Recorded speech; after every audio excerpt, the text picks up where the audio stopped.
Hey, welcome everybody to Rush Hour, NY Giants Rush. We're here. I'm here with the truth tonight. We're going to preview the Giants Seahawks game. So, hey, thanks for everybody tuning in tonight. Really appreciate it. I know we've had a rough couple games this year, and we had a rough one, last week. So we're hoping the Giants rebound Monday night. So we're gonna hit it up right now. We're gonna bring the truth in. He's going to join the party here. So let's hear it for the truth. He's gonna head back here. He's gonna head back in here in a minute.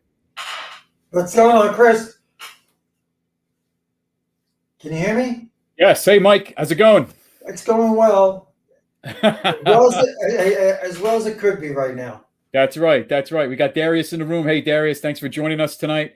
So Mike, I know you're on the show Monday night. And once again, thanks for everybody tuning in, listening tonight. And let me just mention the Chuck app for all the content they provide and the trivia every day. So big thanks to Chuck app. Check them out. You can go on the Chuck app and also follow your favorite teams, get updates on your favorite teams, and also the daily trivia questions. So really appreciate you supporting them. They support us. And Mike, I saw the show Monday night. We're turning the page from the Niners. And we're moving on. It seems like we played a week ago, but it seems even longer, and we still have a few more days. But before we get into the nuts and bolts of what's coming up Monday night with Seattle, give me your thoughts at this point, where we're at. Tomorrow, the Giants will hit the practice field. We'll get an injury report. But what's your thoughts after a few days removed from Frisco now that we've turned the page? Well, look, when we did the preseason and looked at the schedule, I kind of think that majority of the fans probably looked at the schedule and figured we're going to be 1-2. It was a tough game. Dallas would be a pick 'em. No one expected 40-0, and then the 49ers, of course, in Arizona. But to me right now, I don't think it's a positive because the way they've lost. Like I said, Dallas 40-0, San Francisco 30-12, and it probably could have been worse than that. And, of course, we were lucky that we came back and beat Arizona. We really, really were. I mean, we had probably a historical second half in Giants history to win that game. So I think a lot of Giant fans are frustrated, and they should be. A lot of players, and we'll talk about this, need to be accountable, and they need to show up this game if we want to get to 2-2. Yeah. Darius makes a good point. Darius, the Giants should have been maybe a little more competitive. Later in the game, they were down by 8 points, but they got manhandled, missed tackles. So we're turning the page. But great point, Darius. And so, Mike, as we move into the Seattle game Monday night, we're looking at the offensive line again. We're getting guys that are coming back. The word is that Brederson's clearing concussion protocol. Yep. He's going to be slotted at left guard.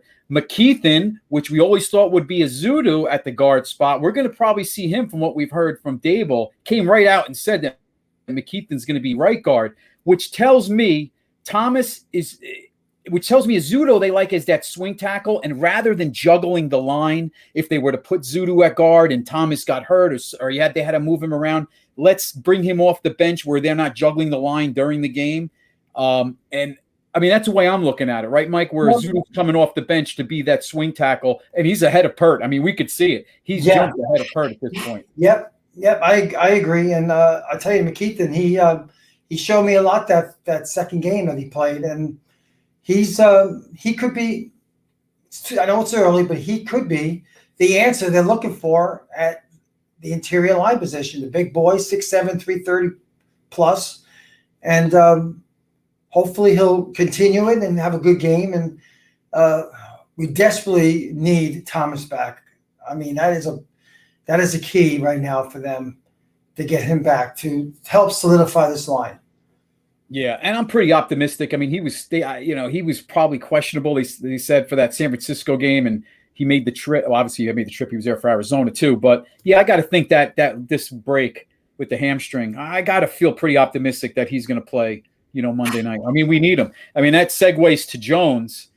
Only, this is one of the stats I had. He was throwing with under 2 seconds against the Niners. Now, we know Niners have a great defensive line, good front, back seven, all that. But, he was throwing for under 2 seconds. And a lot of people are coming down on Kafka, and I understand, we want to see the more creativity. We want to see the motion. There was talk that Hyatt can't get off the line and press coverage a little bit. They were pressing him. But, we got to let these routes develop. And if Jones or wherever the quarterback is back there doesn't let these routes develop, doesn't give him time, we're not going to see what this offense, what we anticipated in the offseason, what we thought they would be. We're kind of seeing a mirror image of what it was last year, with this, conservativeness and not really taking shots downfield. I mean, what do you agree with that, Mike? Moving into the Seattle game, it's going to be imperative. Yeah. I mean, it looked like to me that Kafka didn't have trust in his offensive line. That's why he really played. He played, very, very conservative offensively. And if we're going to talk about the Giants' offense coming into this game, they're going to have to. I understand Barkley may not be there, and the Giants, they got to get over this stigma that Barkley's out, the Giants can't do anything. Well, they're going to have to learn. This is professional football. That's why you got guys in the backfield like Breida and Brightwell and Gray. You got to play by committee, and you got to run the ball. Yeah, you got to run the ball. Don't abandon your system the minute you get into your trail by a few points, which is what they did. Stick to your system. Run the ball. Play physical. You're not going to sugarcoat. The Giants aren't a sugarcoat team. They're not going to finesse teams. You got to play power football. You got to win the line of scrimmage. And I'm the oldest of the crew here of the Giants podcast guys, and I remember the days the Giants ran the football. The Giants won on the defensive line. They controlled the line of scrimmage. They played physical football, and that's what you got to do. In the end, football's a physical game. You got to play physical. That's right. Even Darius says, we want Daniel Jones to air it out. I mean, that's what we're anticipating, hopefully Monday night. But I don't mind that. Yeah, he's right. We do, but we still need to run the ball. Running the ball will help Daniel Jones air it out. Will help. You can't just have Jones sit back there throw 40-plus times. Even back in the day, that doesn't work. You can't do that. So you have to have some kind of balance. And we'll talk about other guys that, you and I off air were talking about who got to see more snaps, who didn't see a lot of snaps in this last game. And I don't understand why. That's right. And I remember you talked about a truth, and a lot of our, followers and Giant fans, Bellinger was going to be a big part of this offense for the specific reason that you had Waller taking a lot of attention. Well, when you have Bellinger in to protect on the right side and you're putting him in tight, it kind of takes away from the offense there, because Bellinger was such a good receiver last year, and they're going to utilize him in the hopes of, even expanding his role. But it's unfortunate that if you have to have him inside to help with Neal, and we saw last week it was a horrible. Well, Chris, listen. I'm not an offensive guy. I'm a defensive guy, but why can't Bellinger chip block and then release? If Bosa was so disruptive coming in, why couldn't you? The best way to slow down a rush is doing screens, right? To do little passes like that to slow them down. Why couldn't they have Bellinger give Bosa a nice little chip block to help out, just to slow him down a little bit, and then just go out a few yards over the line of scrimmage and look for the ball? Jones needs to give it a quick. Yeah, I mean, they didn't even do that. No, they didn't. We haven't seen many screens. And you cannot tell me, that the Niners were keying on Bellinger to him to do that because they were worried about Waller and worried about this guy and this guy. That's the last guy that teams are going to worry about is Bellinger. He should be benefiting the most with the additions the Giants got. But they're not using him right. They're not. Yeah, and I think it's a confidence thing with Kafka. I feel like he lets the game dictate what he's going to do rather than maybe just going after it. I mean, the second half of the Cardinal game, we had no choice. They were down by 21 points, so they had to start airing out. But moving into Seattle, when you look at their offensive line, so this is interesting, right? Their offensive line is really banged up. They have a couple guys that are out, came out of the game last week. Evan Brown, who was with the Giants as an undrafted free agent, I think you said it, Mike. He was out of Columbia, one of the Ivy League schools with the Giants. Ivy League school. I can't remember which one. Yeah. Yeah. So those of you might remember Evan Brown, who's the starting center for Seattle. He was their only healthy offensive lineman at the end of that game last week. So they already lost their right tackle, went on injured reserve earlier in the year. So they have a backup playing there. And then we have Charles Cross, who you might remember, a lot of you, when Neal was drafted. Charles Cross' name was was thrown in there as a potential draft pick for the Giants. Whether it's going to be Cross, Iguanu, or is it going to be Neal? We obviously went with Neal, but he's banged up too. He has a toe. He came out of the game. He may not play. So we'll see the injury report tomorrow. He could be doubtful or questionable. So right now they really are playing, hurt on that offensive line. Also, Damian Lewis, their left guard was hurt during the Panthers game, so he didn't return. Once again, we'll see the injury report. Let's see. But this is an offensive line that the Giants should most certainly. I mean, listen, Evan Brown, he's an NFL player, but he didn't make the Giants team, and we know how bad we needed a center, right? And there's Evan Brown, undrafted, starting with Seattle. So God bless him. But this is a team where you put Dexter Lawrence in that zero technique and put him over Evan Brown. There's no reason why this Giants team shouldn't be able to stop the rush and to just see, let Gino, see if he can beat you and put some pressure on. Listen, I mean, again, you and I talked off air about this. This is the perfect time with second stringers coming in playing for the Giants and Wink to do stunts and have these guys let Thibodeau be what you draft him to be, rush the passer. Let Simmons come in and some packages and blitz. Because that's why I think that's why we traded for him, right? Not to run around in the secondary, see how fast he is. We want to see how he can be disruptive behind the line of scrimmage, not over the line of scrimmage, 10 yards downfield. We want to see him behind. This is the perfect time. Wouldn't you love to see a nice stunt with those two guys and confuse them a little bit? I think that's something that Wynn should think about. Yep. Hey, Peter, welcome to the show. Peter just jumped in. Peter Randazzo, welcome to the show. Peter. Yeah, he's a staple here every week. And great point, Michael, because when you're talking about Isaiah Simmons and we talk about Thibodeau enough, once again, for the fourth time, we'll get the injury report tomorrow, everybody. And we're going to see if Aziz, what his status is on that injury report. So let's hope that he's actually in practice tomorrow. Yeah. He's not questionable.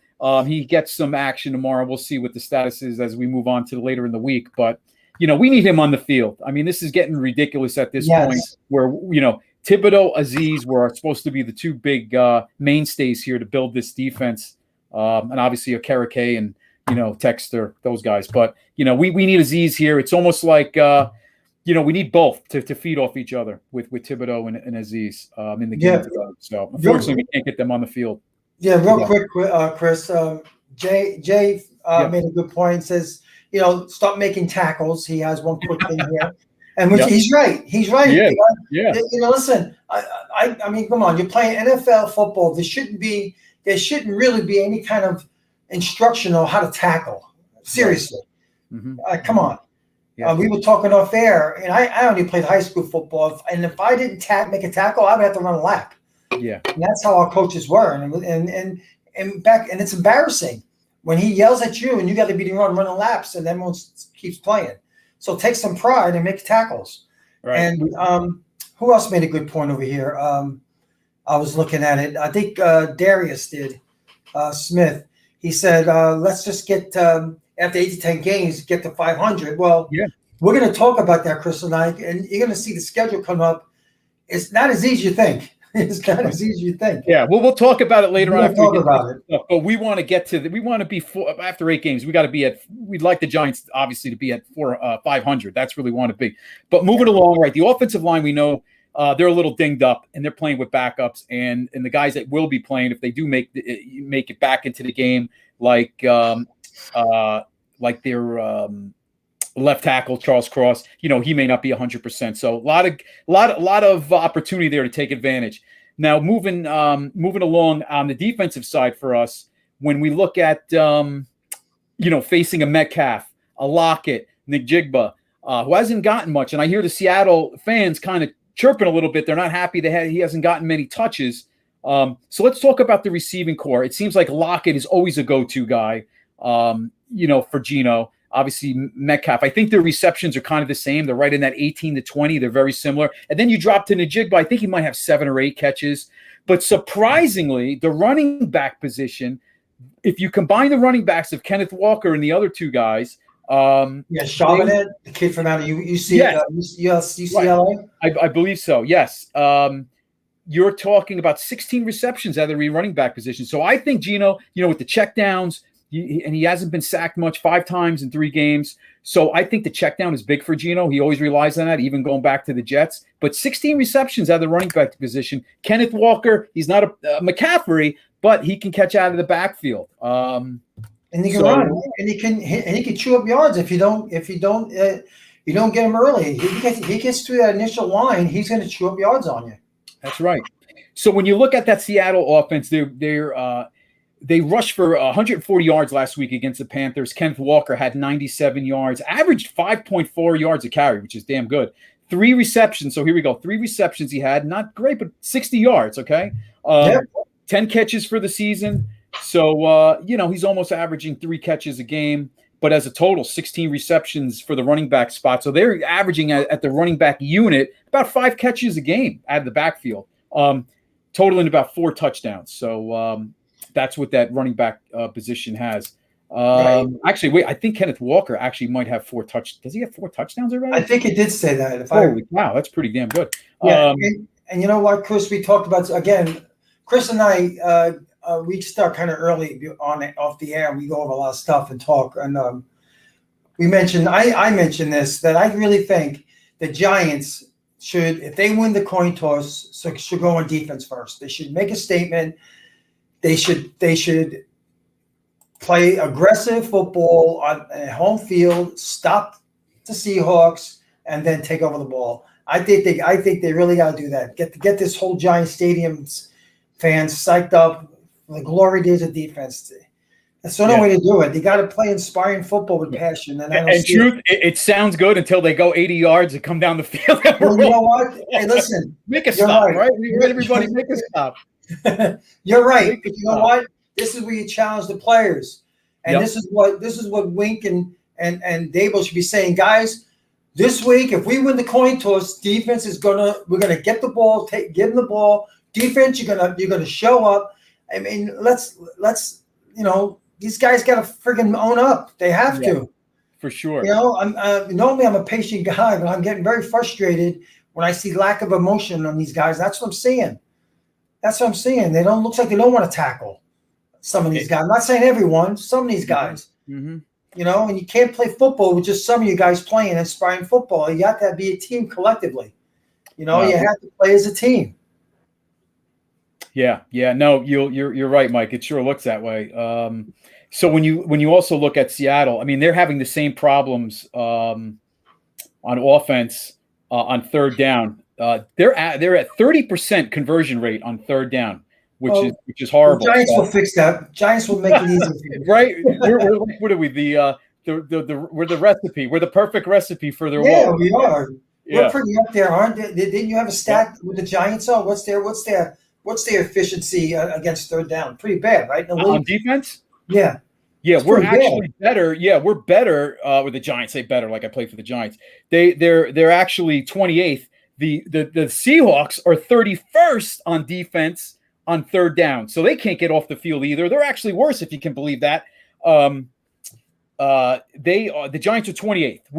The Giants are at 49%. And the Seattle's at 57% giving up. Oh, boy. So we're going to have a high-scoring game, huh? So, maybe I hope it's high-scoring just on the Giants' end, right? I hope it's not 34-30. I don't know if I could take that game, a game down to the wire like that. But, so both teams are struggling on third down on defense. But like I said, even on offense, they're under 30% conversion. So maybe the defense could make a couple stops in this game. It could be a perfect recipe for the Giants, especially with a banged-up offensive line for Seattle, to keep that streak going. Seattle being, at 30%. So Seattle rushing the ball in the NFL, they rank 16th. They're averaging about 104 yards a game, 4.1 yards per carry, which is pretty good, really good actually. Middle of the pack. So Geno Smith not really lighting it up. He's only had 1 turnover, so very un-Geno-like going back to his Jet days. Last year he did well in that category as well. But 220 yards passing per game, that's what he's averaging. He's passed for 736 yards, 4 touchdowns. Completion percentage, pretty good. Now, once again, he throws a lot of checkdowns, right, to the back. So he's at 69%, but we've all seen Lockett and Metcalf make these acrobatic circus catches. Those guys are always, they don't drop balls, right? So completion percentage is pretty good for Geno. Yeah, and look, any Giant fan out there, if you think this is going to be, because the Giants are home and they're playing the Seattle Seahawks, you think it's going to be an easy win for them. I don't think any Giant fan thinks that, but if anybody out there, you need to wake up. I hate to tell you. Yeah. You do not take this team lightly, because if you do, the Giants are going to be 1-3. That's right. And Peter makes a good point, and he says Walker will chew you up if you don't stay in your lane. Yeah, exactly. He's averaging 4 yards a carry. So I mean, yeah, they got to stop the run, and there's no reason with that offensive line the Giants cannot stop that run. I am worried about them out of the backfield a little bit, but the Giants have to make a stand for once on the running game and get them early, and just put an end to this bleeding, methodical drives down the field as we witness this, sucking the life out of every Giants fan, these 80-yard drives, and we want to just put an end to that as fans and the Giants as well. Right? Totally agree. And Ferris Rhodes, everyone thought we were going to beat Dallas. No, I don't think everyone thought that we beat Dallas. I think a lot of wishful thinking was we beat Dallas, but Dallas is a better team than Seattle. They are. Yeah. Right. And another tidbit, I know Deonte Banks had an MRI last week. He came back. They said yesterday he's fine. It wasn't no structural damage or anything like that, ligaments. So he should be good to go for Monday. I don't know if they said it was just a strain or whatnot, but I would expect him to play. But we're going to need Banks, especially with Adoree in the slot. I don't think they'll move Adoree out of the slot. They're probably just going to keep it with Hawkins and Banks on the outside, Adoree in the slot. Yeah. And once again, I think the big question is Azeez. He's imperative to play this game, to put the pressure on, Geno and Thibodeau. We want to see him rush the passer. Yes, and get Simmons in there too. This is why we got him in a trade, not to, like I said earlier, not to run around in the secondary, see how fast he is chasing down guys 10 yards down the field. I don't want to see that. Yeah. I want to see him making plays. Yep, and their tight end Disley is pretty good. He seems to play well, and we're going to see Okereke. We need Okereke to step up, right? We've seen little glimpses here and there, but I think at this point he's been a disappointment. He's been underwhelming, right? It looks like he's not fitting into the system or something. I don't know. I haven't been watching him. Maybe like I should have. So I'm not gonna speculate. But right, we know he's a good football player. So let's just hope he's still grasping the system. That's all. Yeah, I think when you see his tape from Indianapolis, you see a lot of splash plays, a lot of playmaker type plays, and we just haven't seen that just yet. He's been solid, a little underwhelming on a few tackles here and there, but I just feel like I'm expecting more of a playmaker, and it's only 3 games in, so let's give him time. But up to this point, maybe this will be the right recipe on Monday with a banged up Seattle offensive line. But we'll see. But once again, I think stopping the running game is number one priority. Yeah, I agree. I agree with that, absolutely. And another thing, just to take a step back on the secondary, another player who really not getting a lot of snaps. He only got 1 snap last week, and I don't know what's going on with them. He might be in the doghouse. Is Belton? I don't know what's going on with him. Only 1 snap last week against San Francisco, and here's a team that has yet to get an interception, yet to get a turnover. Period. And he was kind of their ball hawk out there, and I know Pennock is playing pretty good football, but Xavier Daniel's not playing good football. So for me, he was a hell of a basketball player, Mike. Xavier McDaniel. Knicks. Xavier McDaniel. What did I say, McDaniels? Xavier McDaniel. Knicks, right? Oh boy, I'm showing my age, aren't I? Yeah. Well, McKinney, yeah. Right. Yep. He was the X-Men too. That's right. Yeah. Look, he's not playing that well, and for me, if you don't play well, you don't deserve the snaps. I would take snaps away from him and let me see what Belton can do when he comes in and plays. Yeah, You and you know? know what, Mike? Unless you watch the All-22, it's hard to see the safeties when they're back off the screen. I mean, we all saw the play where he was trying to strip the ball carrier and go, and instead of making maybe the tackle, he's trying to rip the ball out on and got dragged a little bit.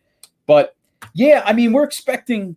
The Giants haven't had a turnover yet. They're -5 in the turnover ratio, and I believe Seattle's +2.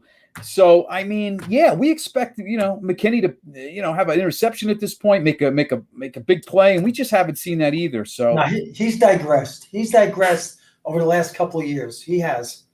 He's digressed. And then listen. I'll be the first to tell you when they drafted him. I said on air that here's a guy who's a potential Pro Bowler.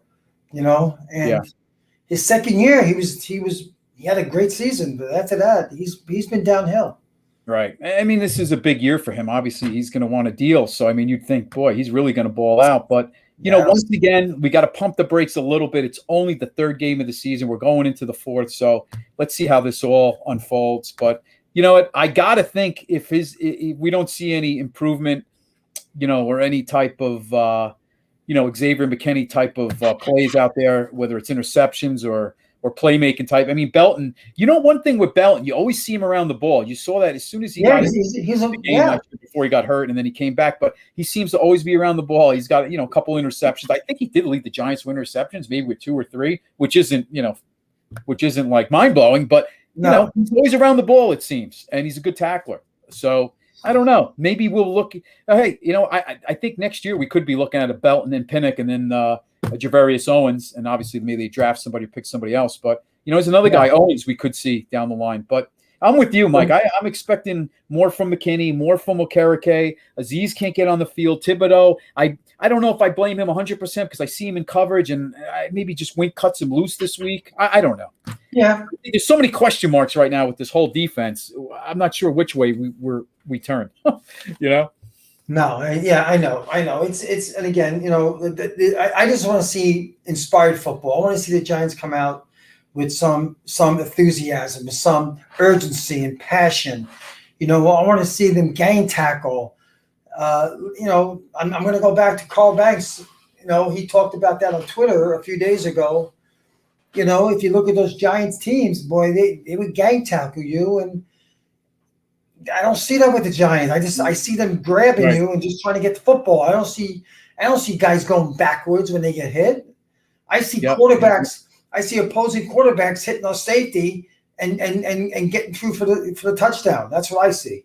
Yeah. Okay. No, go ahead, Mike. Go ahead. No, go ahead. You can go.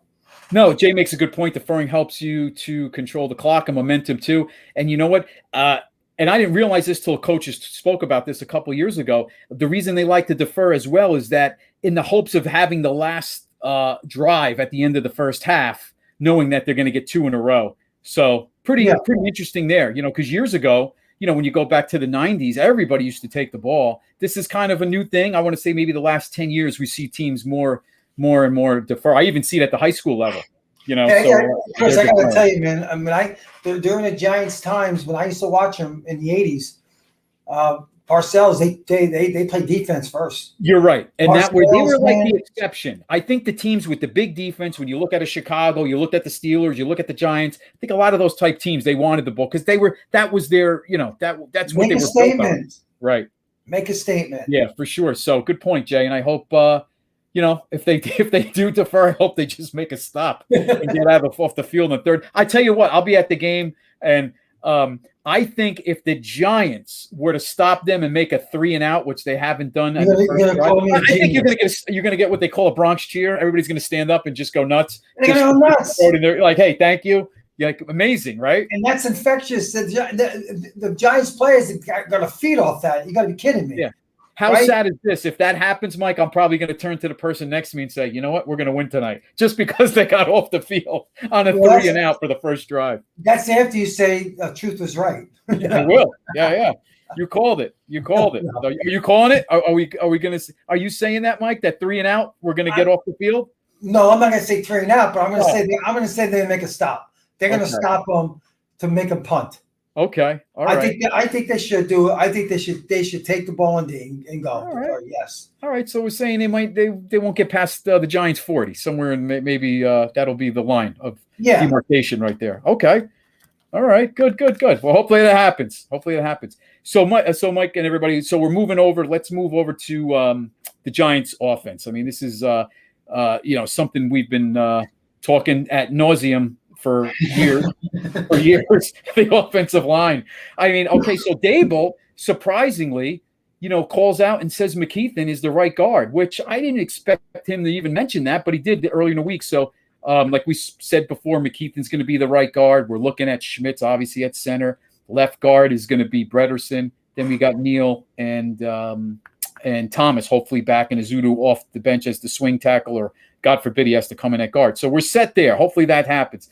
Now, when we look at the offense, one of the things you and I were talking before the show is that we're not seeing the shots downfield by the Giants, and obviously that has a lot to do with not having enough time. And it was a stat that I said before: 15 passes that Jones had in the 49ers game where he had under 2 seconds. So letting routes develop seems to be the issue as well, right, Mike? Yeah. Listen, I think I made a jokeful comment. It might have been with you, Chris. We were on, with Jones. It's almost like when you're playing touch football and someone hikes it to you and there's no one blocking and no one counts Mississippi. They just come running in on you and you got no chance. Right. A quarterback has to read his progressions, and I'm not saying Jones is excused from total failure, but you got to give some time to him to give him a shot to get under his feet and throw the football and make the right decisions. Right. Because the point of rushing and blitzing and getting on the quarterback quick is to make them make mistakes, because you can't process quick enough, because suddenly everything happens faster. Mm-hmm. When the blitz comes quicker, your game starts to speed up again on you, and that's when you make mistakes. So quarterbacks are going to make mistakes. Jones is going to make mistakes when he doesn't have time. Fans need to understand that. Don't pick on him when he throws an interception when he doesn't have any time to, and he throws a ball ill-advised. That's the point of a blitz. Mm-hmm. But you're right. The Giants need to somehow allow him more time. Perhaps Jones could maybe do more rollouts. Maybe that might help him. I don't know. That might help. So yeah, and I'm hoping they're not playing against the Cowboy defensive line or a Niner defensive line. Jones will have more time and get Bellinger involved, Waller involved. I mean, the Seahawks have given up on average, I believe, 328 yards. Or let me check this. I believe they're giving up they're giving up 328 yards on average per game. So and who do they play, Chris? Who do they play? They played Carolina. So they played Rams the first week, and they got beat on 27-13. They only put up 13 points, but then the following 2 weeks, they put up 37 points each of the last 2 games. So okay. Carolina and who they play? Carolina and who? Let's see. The second week, who did they play the second week? I have somebody. If somebody knows that, just punch it up there. So I guess the point I'm trying to make is, other than Stafford, they really didn't face a quarterback and they're giving up 320 yards a game. Yeah. Now Jamal Adams comes back this week. So he has been on injured reserve since last year. So this will be his first game back. So, he's not great in coverage. He's a heck of a player. He's gotten a little older, but he's going to be a little rusty, you would think. Now our old friend Julian Love is with Seattle. He's been part of that safety look with Quandre Diggs himself, Love, and then you have Jamal Adams. And there's a lot of talk in Seattle that you might see a 3 safety look with them. So, especially with Barkley, maybe they bring that other safety down in the box to stop the run. I mean, that's where Jamal Adams thrives in, being that safety coming down a little bit. But they do give up a lot of receiving yards. So I almost think, this is another game, if you can give Jones protection, that Kafka maybe sets the run up by the pass. Yeah, it seems like that's what, and they're pretty good against the run. They're ranked 6th. They give up 79 yards a game, averaging 2.9 yards a game. So their run defense isn't bad at all, but their passing game seems like that's been their issue with the young corners, with Witherspoon and Neal Woolen, who was actually hurt last week too, Yeah, so he might be hobbling. Tariq Woolen, he's a Yeah, good player. right. He's a good player. Yeah. Yeah, he is. He had maybe 3 or 4 interceptions last year, but once again, in the passing game, I think they could be had. And Julian Love, heck of a player. It seems like a great guy, but he always has these little mishaps. We talked about it before. Remember the Philly game and a couple other games? He's just there and he misses it. Last week, he missed DJ Chark on a tackle. DJ Chark ran for a touchdown, and he also had a helmet-to-helmet hit, which was, a penalty. So, Julian Love is a guy that, the Giants, who knows? Maybe they go after him a little bit too. But they can be had. Julian Love leads the team with 21 tackles. And then I say to myself, well, you know what? They have a good running game. They're only averaging 2.9 yards on defense. But then you look at their passing yards, right? Everything is over the top. Yeah, so he's making a lot of tackles. He's making a lot of tackles downfield. Yeah. That's why that's misleading when you see safety leading the team in tackles. It's very misleading. Right. But I almost thought it was the running game, him coming up, but their running defense is actually pretty good. But the passing game in the secondary has been their issue. So hopefully this isn't the week where they figure it out. Yeah, Chris, Jay Farris asked a question for me regarding Evan Neal. And he said, if I had to bet $1,000, would I bet that Evan Neal will at some point play guard this year?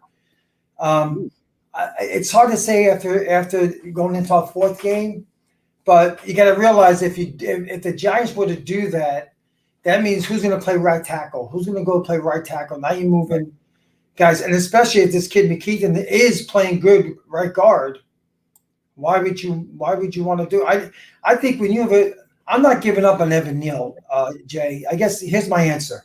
I'm not giving up on Evan Neal. This is only his 17th game playing in the NFL.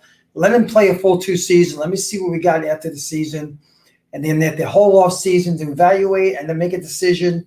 And if he does have to be moved, if that's the case, then he got a whole off season to do it and to get him more acclimated. I think that'd be unfair to move him to guard and say, here you go, Evan, now, produce. I think it's unfair. That's all. That's it. He may not be happy with that answer, but that's my answer. Yeah. I tend to agree with you, Mike. Yeah, because the issue is who you put in at right tackle. I mean, you're going to put a Zuda there who really hasn't played tackle other than a little left tackle now. I mean, Pert, you're going to be comfortable with Pert. I think I'd rather still have Neal than Pert at right tackle. At least that, you know what you're going to get with Pert at this point, but Neal, there's upside. He just needs to improve, and you remember the more time, right? And the more. Yeah, Chris, we talked about it off the air.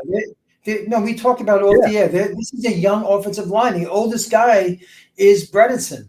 He's the oldest guy in the offensive line, so they're all young.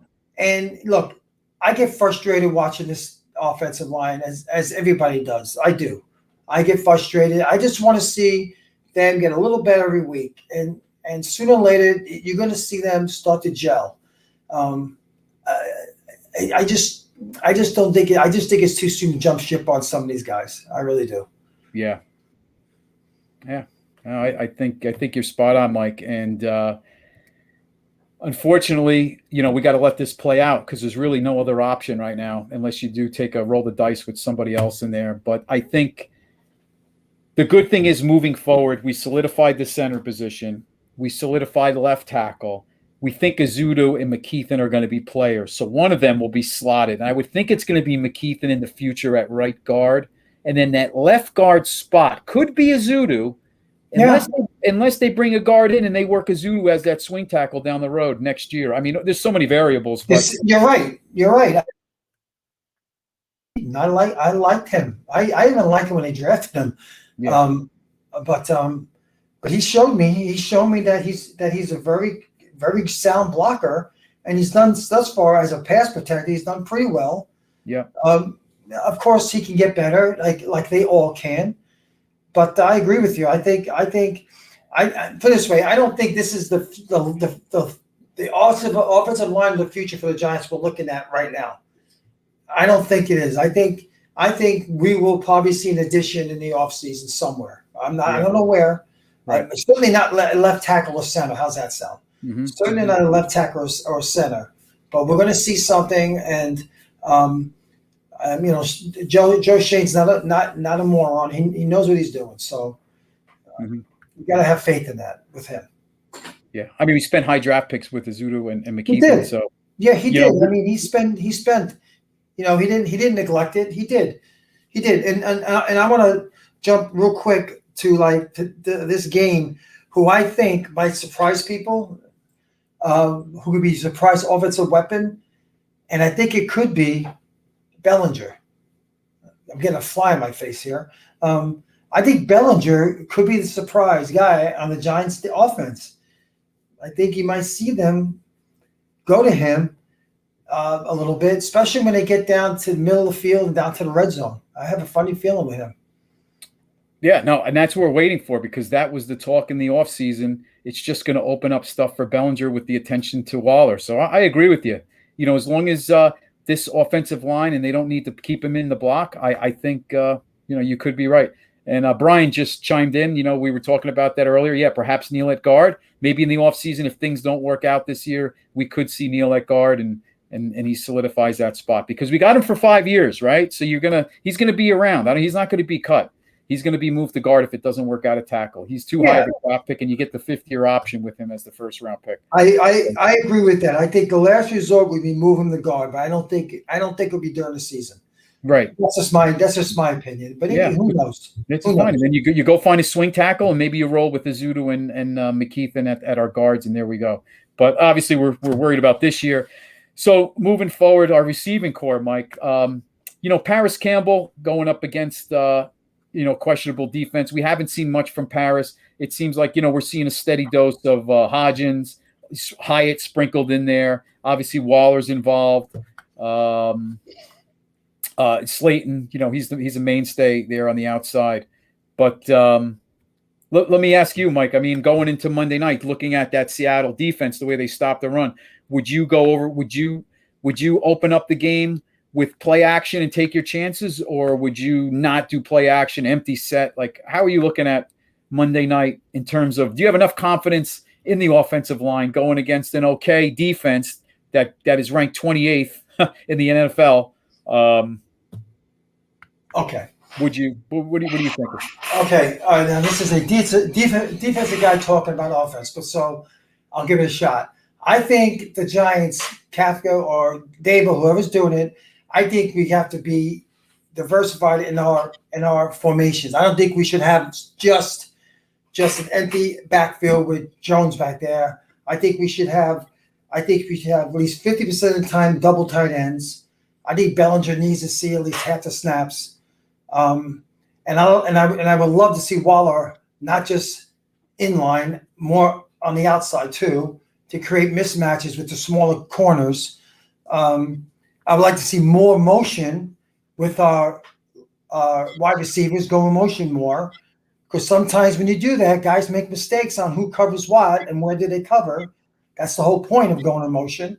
Yeah. So that's what I would suggest, and I would try to have some sort of a balance offense and see which one clicks.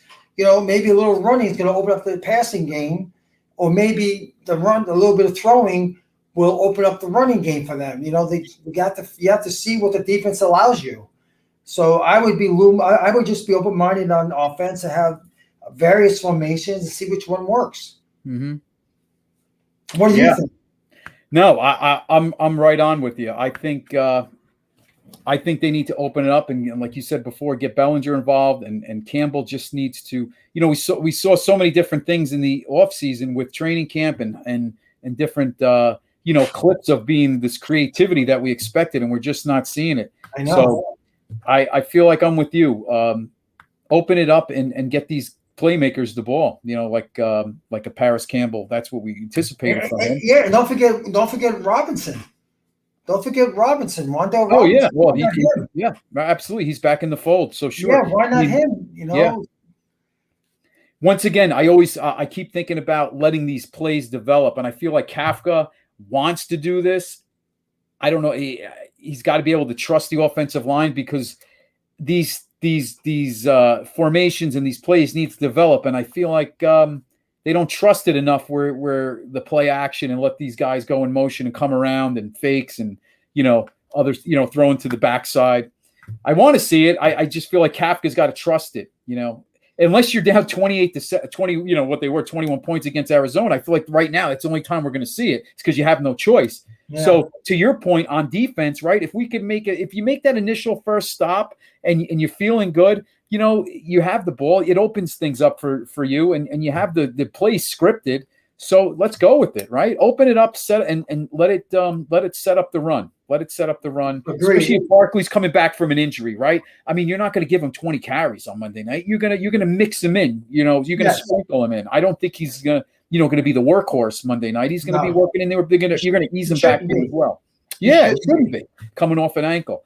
And you got to play height. You got to play height more. We talked about that also before the show. We got to play that kid. No more. What's the word? Baby feeding. What's the word I'm trying to figure out? Right.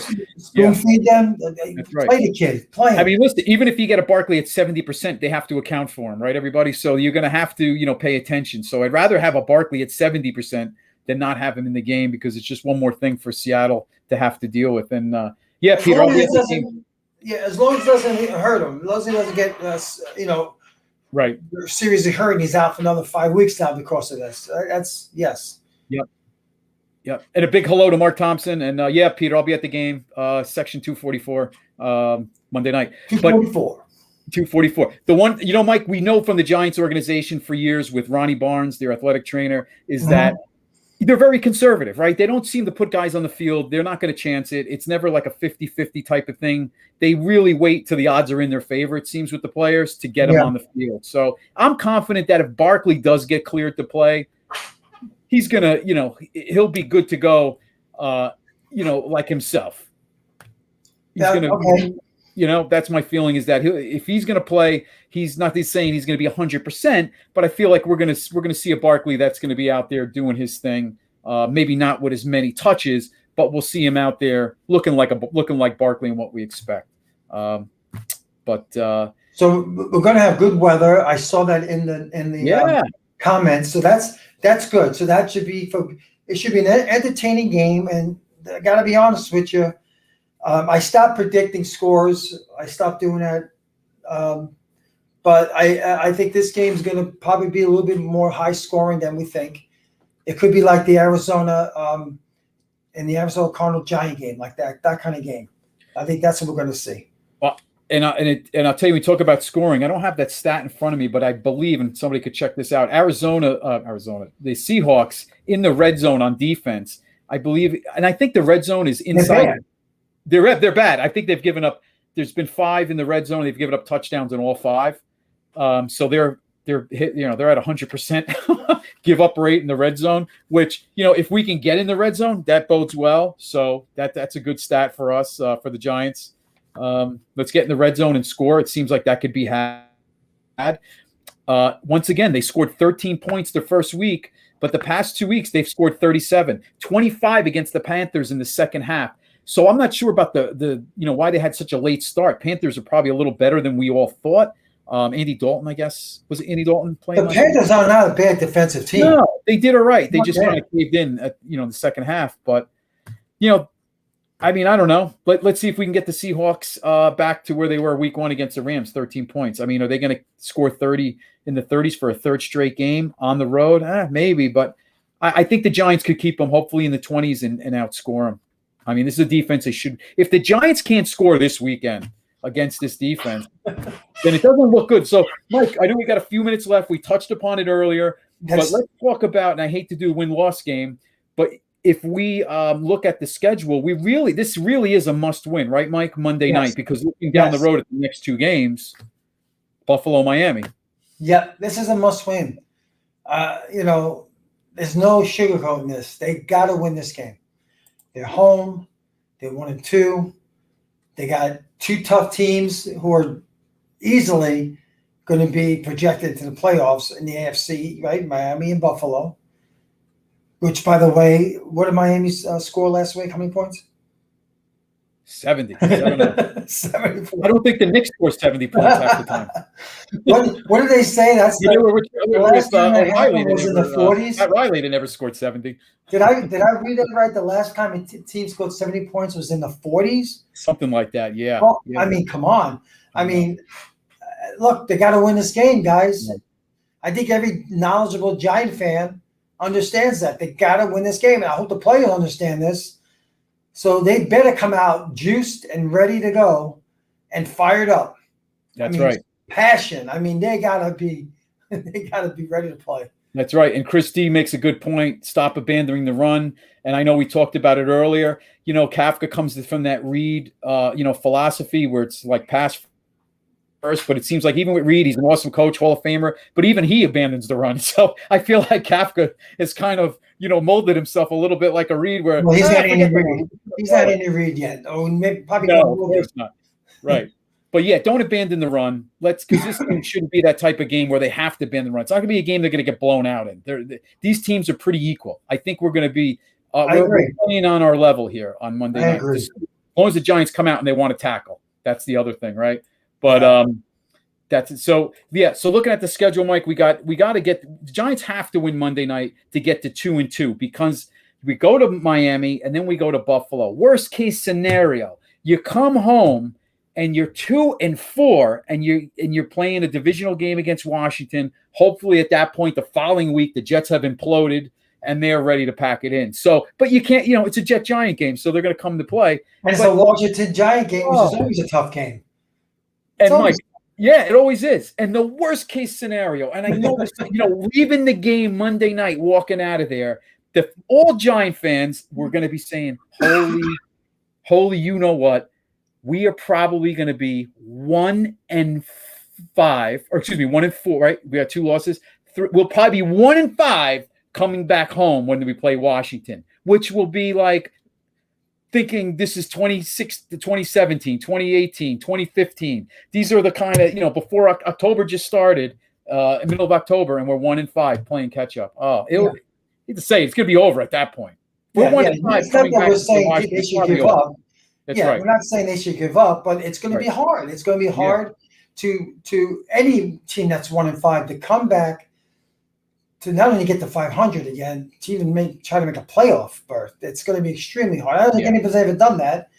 If someone has been 1-5 and still made the playoffs, I'm sure somewhere in history it's happened, but I can't recall right away. I don't know. It's not looking good if that happens. Yeah. We saw Detroit last year. They just, they fell up short, right? They were like, weren't they last year? The Detroit was 1-4, 1-5, and they needed that last game. They beat the Packers, but Seattle had won and got in. So we don't want that scenario. And that's the other thing, everybody. And Mike, you lose against Seattle, like we said before. That's a head-to-head matchup. So right there, even if you ended up tied with Seattle, they get the head-to-head, and there's the one wild card spot. That's right. And obviously, you got to be – Washington's going to be a tough – they're all going to be tough games. Let's be honest. They're all tough. No game's easier. We saw that with Cardinals and Cowboys last week. This is the NFL. It sounds cliche, but any team could beat any team.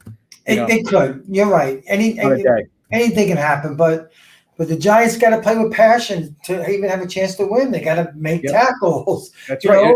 Simple football, guys. Make tackles. I mean – gosh, it's not that hard. The missed tackles are just have been an issue. It's the missed tackles that have been so frustrating and getting off on third down. But that's where we're at. So we got Seattle Monday night, then we head to Miami, and then Buffalo on the road. Both afternoon games, which is nice because when they lose, you got the whole afternoon and night to get over the loss. These night games are absolutely horrible. You carry that till midnight. I get home. I unpack the car. I got all the stuff. Actually, you know what I do, Mike and everybody? I have the car packed. I'll take some snapshots on Sunday or Monday before I head out, with the tables and all the crap that I bring with me. I've now decided when I get back from the game, if it's a night game, I just wait till the next morning. You know what I mean? I'll work from home that day if I can pull it off. And I'll just unpack it the next game. Because getting home is the worst after a loss. You feel drained, but at least after a win, you got the adrenaline. You know what I mean? Yeah, I tell you, man, I know we talk about this off air. I got to come up there to one of these home games and hang out with you and Craig and those tailgates. And it'll be fun. I got to do that. That's right. And Mark was tailgate a few weeks ago. It was great to see Mark and his son and anybody else that's around. Just reach out to me. Come out to J19. Meet us out there. Even if you come in for one game, just give me a heads up. Love to hang out with everybody that, Do you have a tailgate like Craig has? Do you have a tailgate like that? The way Craig has it? Yeah, well, Craig does the full. We do. There's steak and stuff at our tailgate, but he's got the filet mignon. He's got the I know all these French dishes, Italian. It's like going around the world. He's got a little bit of everything from everywhere. Our tail. So, real quick story, everybody, and you, Mike. Years ago, we used to bring all the food, me and my brothers, and they've now moved out of the area. But as you get older, you're tired of cooking, tired of getting all this stuff. So now you pay a fee, a donation. There's 2 tailgates right there. One does a lot of grilling options, your steaks, burgers, dogs, a lot of stuff like that. And then you have the other one, which is Big Blue Barbecue. They do an awesome job. They do more of like they do a lot of pasta dishes, a lot of sauce and peppers, that kind of stuff. So it really depends on what you like, and they're very similar priced. It's a good time. So anybody that heads out to our tailgate, J19. Please give me a shout. I know Craig usually tries to pop over if he's not late. Craig's always late.